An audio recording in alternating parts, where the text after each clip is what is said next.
reggae ou un truc comme ça, mais... merci Philippe, hein. Excellent vraiment l'introduction. Et hey, on se lève tous pour le Seigneur. Exode 4. On va lire ensemble l'Écriture, Exode chapitre 4, en se levant. Et merci pour la louange, c'était excellent. C'était bien de voir Bienvenue aussi. J'ai bien aimé la tac, tac, tac, tac, tac, tac. Bien. Bien.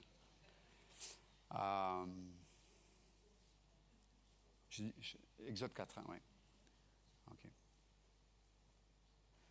On va lire les premiers versets. Et je voudrais que nous puissions voir, j'ai partagé ça là-bas aussi, mais 3 points, 3 éléments concernant le plan de Dieu.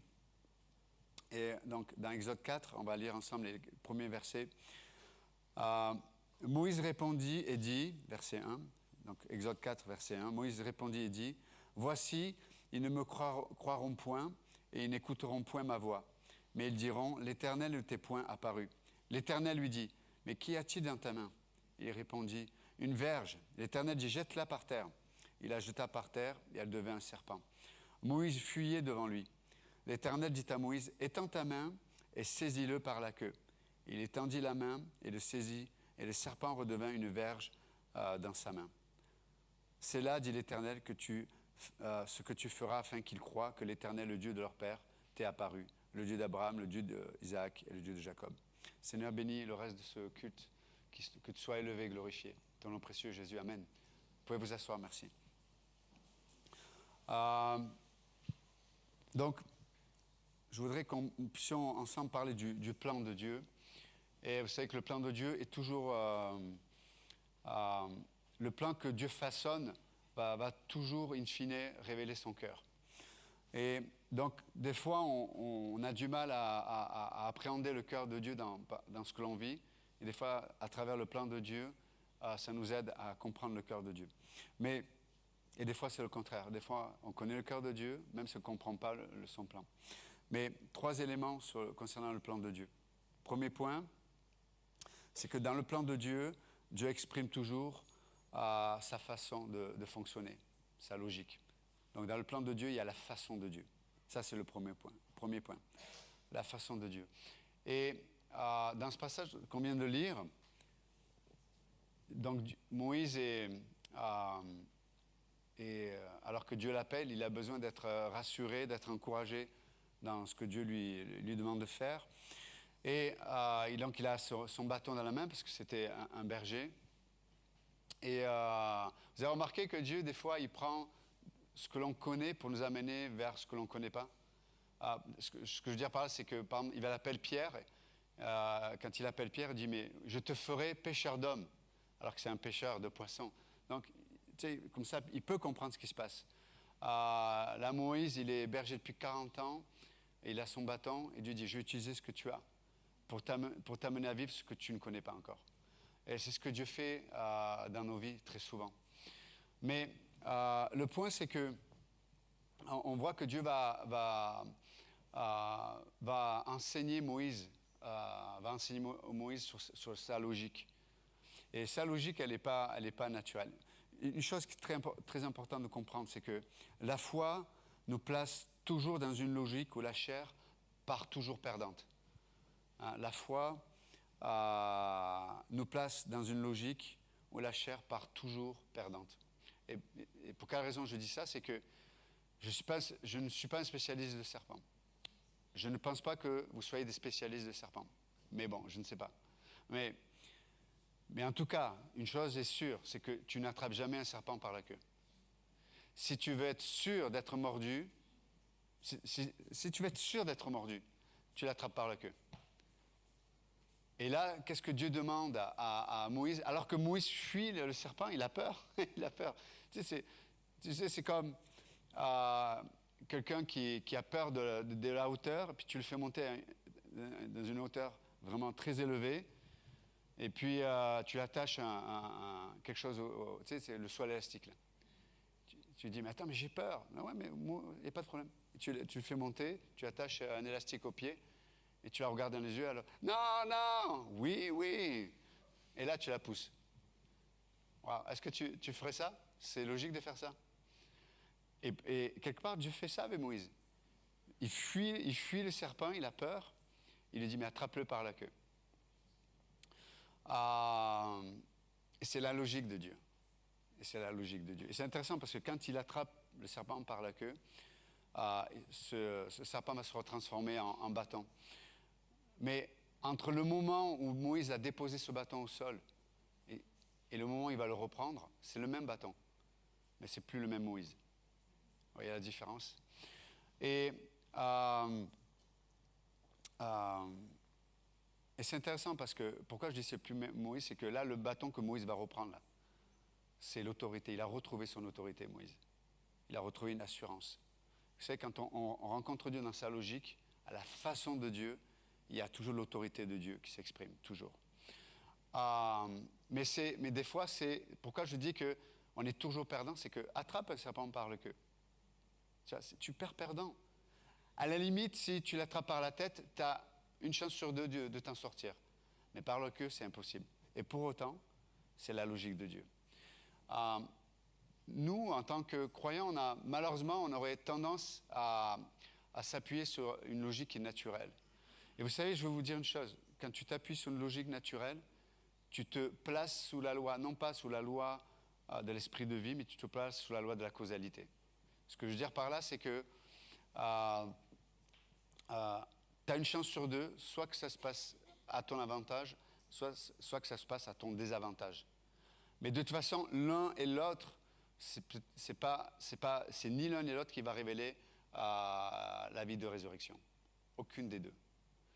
Et on peut voir ça des fois, vous savez, on peut voir ça des fois dans le couple, où tu as l'un des deux qui a une facilité à argumenter, qui a toujours, tu sais, les bonnes réponses, qui a toujours la bonne façon de raisonner. Et puis il y a des arguments, il y a des fois on se dispute, et tu peux utiliser l'arme naturelle pour arriver à tes fins. Tu sais, tu écrases l'autre par tes raisonnements, par ton argumentation, et ok, tu as raison, ok. Mais est-ce qu'il y a la vie de Dieu qui se manifeste? Vous comprenez la logique? Et des fois, la logique de Dieu, c'est d'attraper le serpent par la queue. C'est-à-dire d'être... Et si j'étais perdant? Alors, tu peux réfléchir des heures et des heures de dire, mais comment le serpent va te mordre? Ou alors, en acceptant la logique de Dieu, tu vas retrouver une autorité que tu n'avais pas. Une autorité tu sais, une autorité, elle amène avec elle la vie de Dieu. Parce que ce que le couple a besoin, c'est la vie de Dieu. Ce n'est pas quelqu'un qui a raison. Vous comprenez l'idée?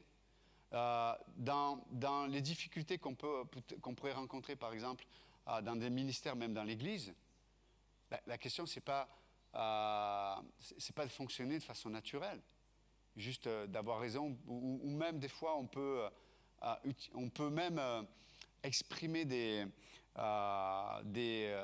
façons de faire dans une église. Ben voilà, dans telle situation, ben, tu demandes pardon. Ok, mais de quelle façon tu le fais? Il y a le pardon où tu pars du principe que tu le fais par la foi, où ta chair est perdante. Ça sous-entend, tu ne sais pas les conséquences qui vont se passer.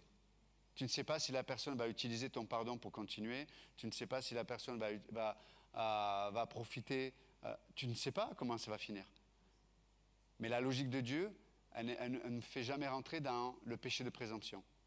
Péché de présomption qui raisonne, qui conclut, alors que tu ne sais pas ce que Dieu va faire. Vous êtes avec moi ou pas?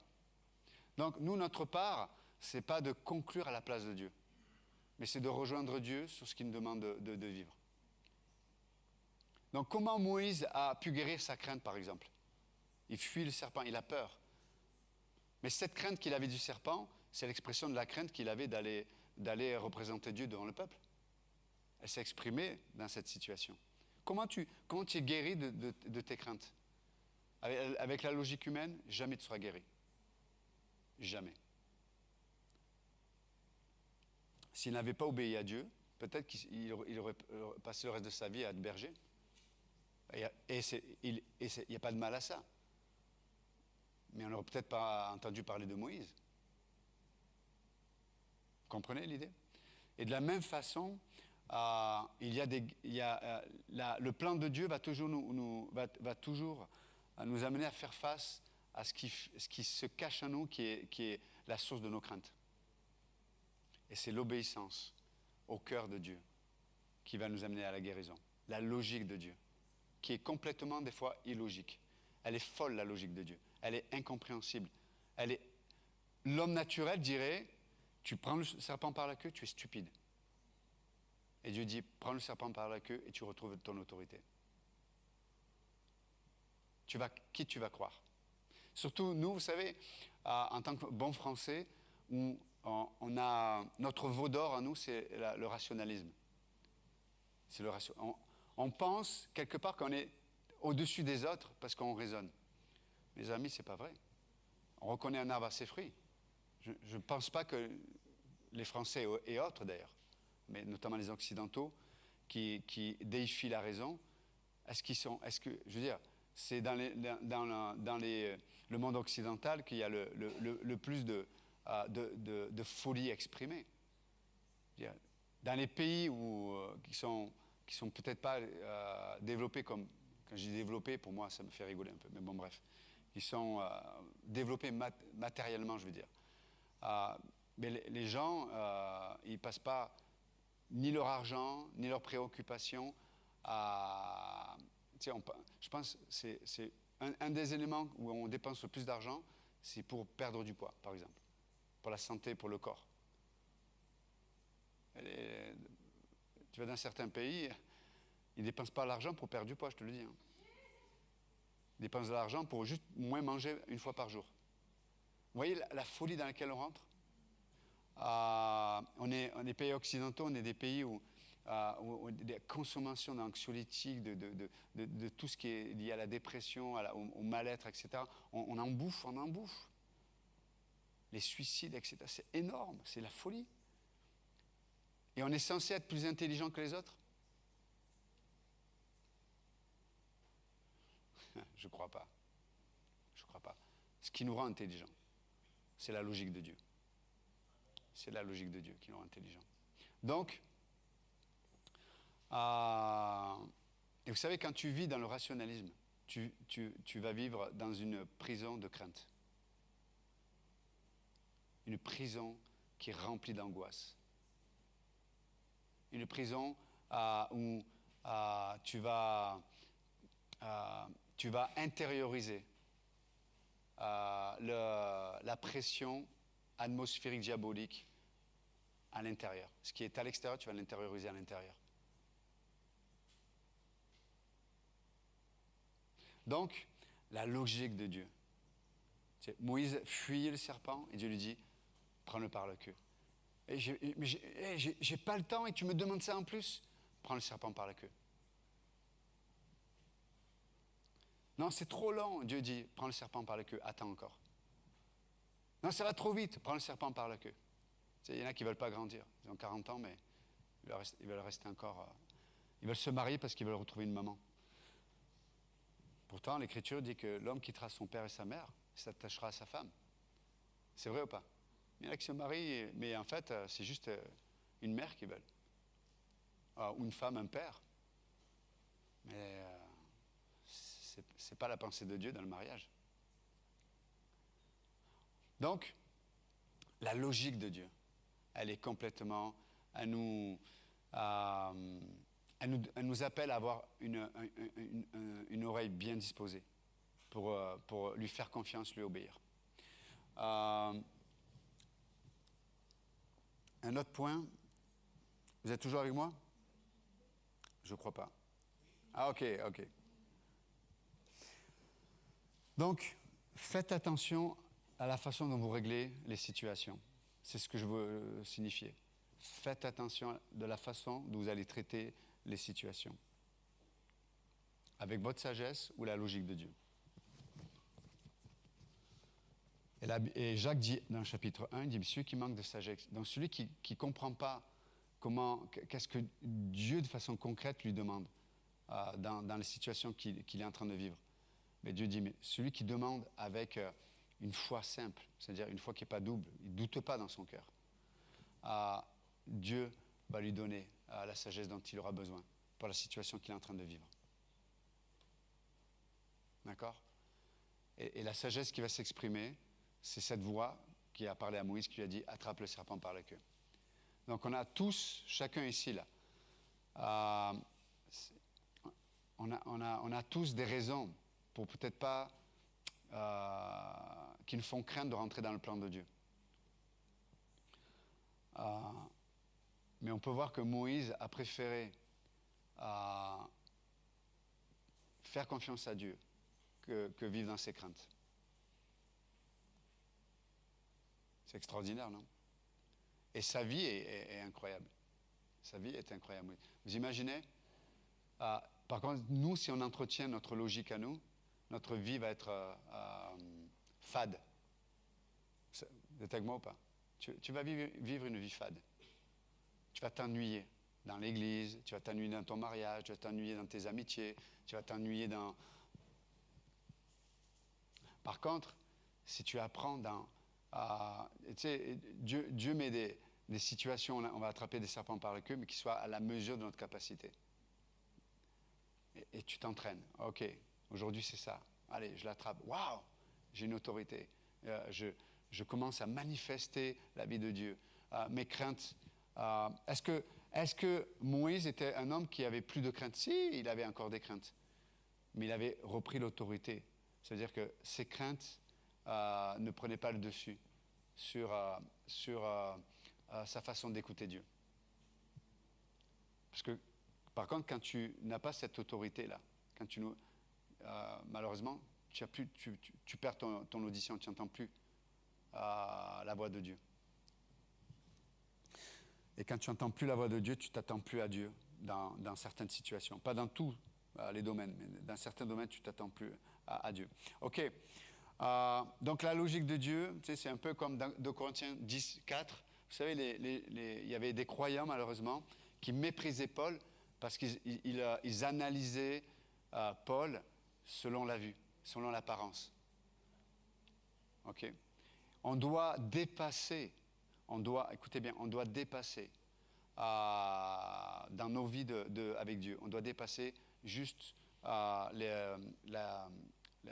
notre façon de voir, notre façon de penser qui s'appuie seulement sur ce que l'on observe, sur les apparences. On doit aller au-delà. On doit aller au-delà. Et vous imaginez, donc les gens discréditaient Paul parce qu'ils le trouvaient trop petit, parce qu'ils trouvaient que sa voix c'était pas une voix qui affirmait tu sais, une autorité. On discréditait Paul parce que, mais imaginez, alors que c'était... donc ces gens se sont privés d'un trésor. Combien d'entre nous on peut se priver des trésors de Dieu parce qu'on regarde à l'apparence? On regarde à l'apparence. Et du coup, quand tu regardes à l'apparence, tu ne peux pas recevoir d'un tel ou d'un tel, même dans l'église. Tu regardes à l'apparence, oui, mais lui, il est comme ça, elle est comme cela.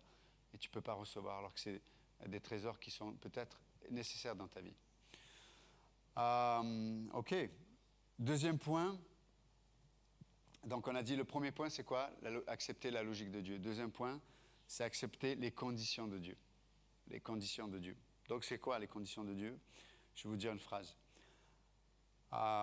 L'offrande acceptée, c'est l'offrande demandée. L'offrande qui est acceptée par Dieu, c'est l'offrande que Dieu a demandée. Or, nous, on veut offrir l'offrande que nous estimons bonne d'offrir à Dieu. Mais ce n'est pas ce qui va être accepté. Donc ça, c'est les conditions de Dieu. Accepter les conditions de Dieu. Hébreux 4,16. La condition, c'est quoi la condition de Dieu? De venir avec assurance au trône de la grâce. C'est la condition de Dieu. Et j'aime, vous savez, on s'arrête sur le terme assurance. De venir, c'est pas juste je viens, parce que je peux venir de plein de façons. Mais je viens, Paul dit, l'auteur en tout cas dit, de venir au trône de la grâce avec assurance. Et l'assurance, c'est l'expression extérieure de la confiance intérieure. C'est ça l'assurance. C'est la vertu extérieure de la confiance que nous avons à l'intérieur. Donc quand je n'ai pas d'assurance, c'est que je n'ai pas de confiance. Tout simplement. Et donc c'est la condition de Dieu, de venir avec assurance. Assurance. Pourquoi? Parce que dans mon cœur, je crois ce que Dieu dit. Je crois que dans ce trône-là, je vais rencontrer un Dieu de grâce. Un Dieu qui juge avec grâce. Un Dieu qui juge avec grâce au point même qu'il va me donner, dans sa grâce, il va me donner ce dont j'ai besoin pour la situation que je suis en train de vivre. Mais si je viens au trône, pas avec assurance, qu'est-ce que je vais recevoir? Parce que si je n'ai pas d'assurance, ça veut dire que je ne crois pas que c'est un Dieu qui règne en miséricorde, en bonté, tu sais, il est pour moi. Pourquoi je m'approche avec assurance? Parce que je sais que je m'approche de quelqu'un qui est pour moi, pas contre moi. Vous comprenez l'idée? C'est la condition de Dieu. C'est ça l'offrande que Dieu accepte. Et vous connaissez aussi le principe, c'est que des fois, malheureusement, je ne vous apprends rien, mais aussi, on a tendance aussi à cause, parce que vous savez, on ne peut pas vivre avec le poids de la culpabilité. Donc souvent, on a tendance à offrir à Dieu certaines choses vous savez, comme Jacob, tu sais, qui obéit à Dieu, donc il retourne dans la terre promise, mais il sait qu'il y a son frère qui l'attend. Et il fait passer devant ses chameaux, ses richesses, sa femme, d'abord ses serviteurs, sa femme, ses enfants. Nous, on est comme ça des fois, on est comme Jacob. On fait passer devant Dieu plein de choses. Tu as vu, Seigneur, je vais évangéliser, j'ai pris des cours d'initiative biblique, j'ai fait ceci, j'ai fait cela. Et Dieu dit, non, ok, tu fais passer tout ça, on va se battre alors. C'est la bagarre que tu cherches, tu vas la trouver. Et c'est là où Jacob l'ange de l'Éternel va se battre avec lui, et il va lui casser la hanche. Vous voyez ce que je veux dire? Nous, on fait passer plein de choses. J'évangélise et en même temps, peut-être je vis dans le péché, dans certains domaines. Peut-être je prie jour et nuit, mais peut-être que je fuis la place que Dieu me demande d'avoir dans le corps de Christ. Voilà, peut-être que je fais ceci, voilà, j'étale mes offrandes à Dieu. Mais l'offrande acceptée, c'est l'offrande qui est demandée. Qu'est-ce que Dieu demande? Vous êtes avec moi ou pas? Qu'est-ce que Dieu demande? Donc, c'est très important de comprendre que quand Dieu demande quelque chose, c'est parce qu'il veut nous rencontrer à travers cette chose-là. Vous savez, si tu gardes quelque chose, ça, je ne veux pas l'exposer à Dieu. Ça, je ne veux pas changer là-dedans. Ça vous arrive d'avoir des domaines où tu te dis... Enfin, tu es triste des conséquences, mais en même temps, tu veux pas changer réellement. Ça vous arrive ou pas? Il n'y a que moi. Je savais que vous étiez vraiment spirituel. Wow, m'a impressionné. Mais c'est incroyable de voir qu'on a tendance à tourner autour du pot dans plein de domaines. Tu sais, on tourne autour du pot. Mais Dieu ne tourne pas autour du pot. Ce qu'on lui amène, tu sais, c'est comme Caïn et Abel. Tu sais, il amène une offrande. Tu sais, c'est comme il dit, il est triste que Dieu, il est en colère parce que Dieu n'accepte pas son offrande. Mais attends, Gérard, une personne qui s'appelle Gérard, t'es triste parce que Dieu n'accepte pas ton offrande? Sous-entendu, je ne comprends pas que Dieu n'accepte pas mon offrande à moi, dans le sens que tu ne sais pas qui je suis, moi. Mais ça vous fait rigoler. Mais pourtant, dans plein de domaines, on agit comme ça avec Dieu. Comment je le sais? Vous savez, quand tu es capricieux, c'est que tu as un esprit d'Abel, de Caïn. pardon, quand on est capricieux, tu sais, je me roule par terre. Ah ouais, mais je vais faire une dépression. Tu vas voir. OK? Tu impressionnes qui là? Est-ce que et attends, excusez-moi, je veux. Le but c'est pas de ni moquer, ni accuser, non, c'est pas l'esprit de ce que je suis en train de dire. Au contraire, il y a une tristesse, même si je le dis en plaisantant, mais c'est triste. Mais on ne peut pas manipuler Dieu. On peut manipuler les hommes, mais pas Dieu. Donc, même une dépression, même les gens qui... Dieu dit non, arrête de tourner autour. Livre-toi, fais-moi confiance. Fais-moi confiance. Les conditions de Dieu. L'offrande acceptée, c'est l'offrande qui est demandée. La question c'est, qu'est-ce que Dieu te demande? Qu'est-ce que Dieu me demande? Et je pense que c'est pour ça que je l'illustre avec Hébreux 4,16, parce qu'on pourrait être légaliste avec cette pensée-là. Tu sais, vous pouvez m'entendre ce soir, vous pourrez dire, ah oui, il faut que, je mange trop de caramel. Je sais, Seigneur, depuis des années, tu me demandes, il faut que j'arrête. Je donne un exemple comme ça. Et je pourrais l'entendre de façon légaliste. À partir de ce soir, je ne mange plus de caramel. C'est pas ça l'idée. Je veux qu'on pense ensemble. C'est pas ça l'idée. C'est pour ça que je voulais illustrer mon propos avec Hébreux 4,16. C'est, ok, peut-être ce problème, le caramel, peut-être que Dieu va traiter ça du jour au lendemain, tu n'auras plus ce problème-là. Mais peut-être que tu auras toujours ce regard-là vis-à-vis du caramel. Vous voyez ce que je veux dire? Mais ce qui est extraordinaire, c'est que le nombre de jours que nous avons à vivre correspond au nombre de jours que Dieu nous donne accès à son trône. Donc ça tombe bien, non? Ce que je veux dire par là, c'est qu'il y a des domaines de nos vies, ces domaines-là, nous ne laisserons jamais l'option de ne pas nous présenter au trône de la grâce. Et c'est ce que peut-être c'est cette offrande-là que Dieu te demande. Viens avec assurance. Mais je ne le sens pas, j'ai pas envie. J'ai envie de me réfugier dans ma détresse, j'ai envie de me réfugier dans ma souffrance, j'ai envie de me réfugier dans mon passé, j'ai envie de me réfugier dans ce qu'on m'a fait quand j'étais enfant. On peut tous se réfugier dans plein de choses. On peut tous. Mais là, tu es en train de dire à Dieu, ce que tu as fait, ça ne suffit pas pour ma situation. Et Dieu dit, arrête de m'insulter comme ça. Arrête de me mépriser. Viens à mon trône avec assurance. Dans le sens, Seigneur, je veux.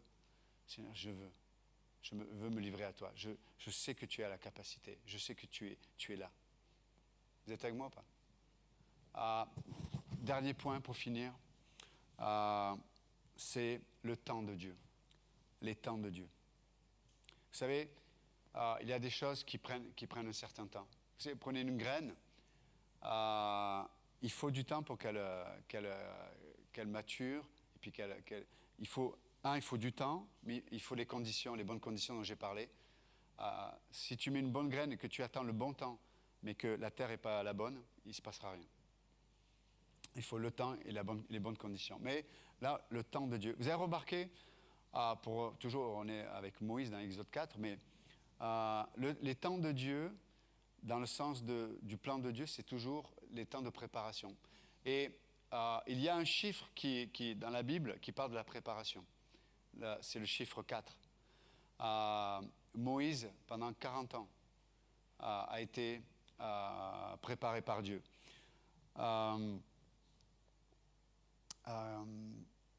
Le déluge, 40 jours.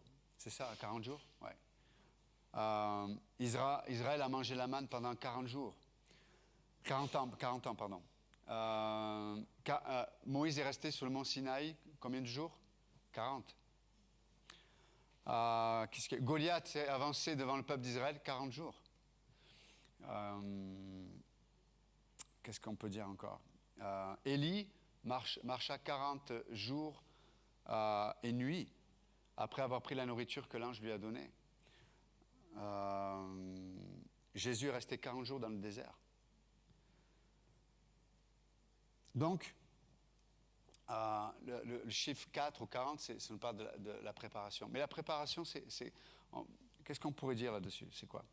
C'est le temps que Dieu nous amène au point où on va être malléable. Et il y a un terme pour définir ce moment. Ça s'appelle le brisement. Le chiffre 4, tu sais, c'est comme... Le chiffre 4, c'est 4 côtés qui sont égaux. C'est un équilibre parfait. Vous savez. La Nouvelle-Jérusalem va être carrée aussi. Vous savez. Ça va être parfait pour le plan de Dieu. Parfait pour ceux qui sont inclus dans son plan. Mais de la même façon, la préparation de Dieu, elle est parfaite. Elle est parfaitement équilibrée. Il n'y a pas de déséquilibre en Dieu. Vous êtes avec moi ou pas? C'est parfaitement équilibré. Même si aux yeux des hommes, tu ne parais pas équilibré, comme Jacob. Il a un hanche cassée. Tu dis, ouais, équilibre, il ne va pas se reconvertir en... Tu sais, les gars qui marchent sur les cordes, là, à l'altitude, c'est quoi? Somnambule? OK. Les quoi? Funambule. Non, somnambule, c'est celui qui justifie... tu sais, dans Boule et Bill, il y a le chien Bill... il y a... Ils ont lu un exposé où c'était il ne faut jamais réveiller un somnambule, ça peut être grave. Et puis le chien il a entendu ça et puis la nuit il se lève comme ça, il fait le somnambule, il va dans le frigo, il prend toute la viande. Et les parents ils vont pour le réveiller et Boule dit non surtout pas, il ne faut jamais réveiller un somnambule. Bon, je ne sais pas pourquoi, mais en tout cas. Mais le brisement c'est intéressant parce que dans Psaume 147, 3 et Psaume 34, 18, ça me parle du brisement. Psaume 34, 18, il dit que Dieu est proche de ceux qui ont le cœur brisé et ceux qui jouent de la contrit, qui ont le cœur contrit. Non, c'est vrai. Contrit. Mais, OK. Mais le mot en hébreu, le mot en hébreu, c'est pour le brisement, donc il y a le mot leb, c'est le mot cœur. Mais, et l'autre partie du mot, c'est, qui est traduit par brisement, ça signifie examiner. C'est le même mot qu'on retrouve dans Néhémie 2. Vous savez, quand Néhémie va de nuit examiner les murailles qui ont été détruites pour regarder où est-ce qu'il y a des failles. C'est le même mot. Il alla de nuit examiner la muraille. Pour le dire autrement, le brisement, c'est quand on accepte le diagnostic de Dieu dans nos vies. C'est une autre façon de le dire. Ce qui est brisé, c'est celui qui n'a plus peur du diagnostic de Dieu dans sa vie. On est arrivé à un point, on n'a plus à protéger ou à garder, ou à se garder ou à se protéger. C'est ça le brisement. Et ça, c'est extraordinaire. C'est ça, un cœur brisé, c'est ça. J'accepte le diagnostic de Dieu. Parce que, pourquoi? Parce que dans le brisement, il y a ce regard vis-à-vis du cœur de Dieu, qui lui, d'abord, a été le premier à être brisé. Vous voyez ce que je veux dire? Il a choisi d'avoir son cœur brisé, par amour pour moi. Et donc, quelqu'un qui est brisé, c'est quelqu'un qui mélange à sa blessure, il mélange l'amour de Dieu. Et ça crée le brisement. Quand j'entretiens mes blessures, c'est-à-dire je suis hermétique à l'amour de Dieu. Donc, et dans l'amour de Dieu, il y a les solutions de Dieu, les motivations de Dieu, il y a tout dedans. Mais quelqu'un qui est brisé, c'est quelqu'un qui mélange dans ses blessures l'amour de Dieu. C'est extraordinaire. Les temps de Dieu, pour finir. Donc on a dit la logique de Dieu, les conditions de Dieu et le temps de Dieu. Et j'aime ce passage qui dit que Dieu fait toutes choses belles en son temps. Ça nous nourrit nos cœurs tellement d'espérance.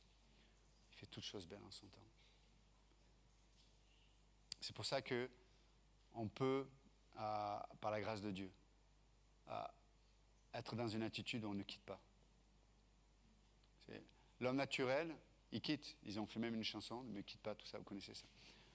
On devient Brel d'ailleurs. Surtout si tu t'appelles Jacques, alors là, tu as tout gagné. Mais quand on ne vit pas sur la sphère du naturel, on ne quitte pas. On ne quitte pas. On tombe peut-être, mais on se relève. On tombe, on se relève. On n'arrête pas. On ne divorce pas. On n'arrête pas d'aimer. On n'arrête pas de patienter. On n'arrête pas de pardonner. On ne quitte pas. C'est tellement important. Les temps de Dieu. Les temps de Dieu. Et alors que je ne quitte pas, je suis nourri à cause du temps de Dieu. Je suis rempli d'espérance.